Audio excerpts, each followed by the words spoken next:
गाड़ी निकल गई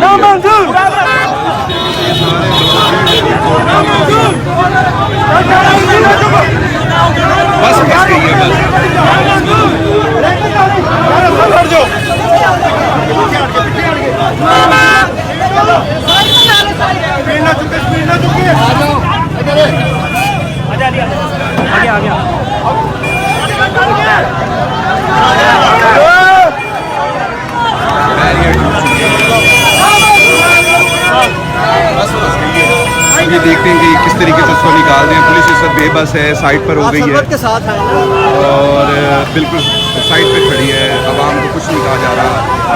आवाम के साथ अगर ये टकराते हैं तो काफ़ी ज़्यादा तसादुम होने का खतरा है। जल्दी जल्दी से सारी गाड़ियाँ निकाली जा रही हैं। काफ़ी लंबी कतार है इस गाड़ी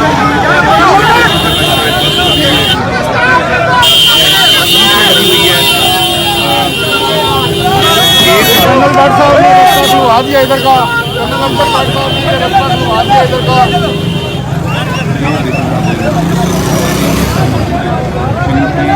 काफियों से ये खोला है। अगर मैं ये कहूँ तो गलत ना होगा।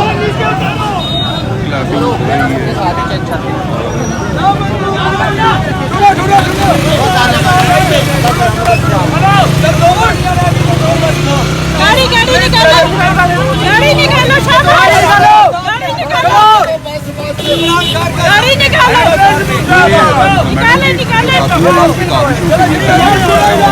यार ब्रेक ना ला अगे जाते चल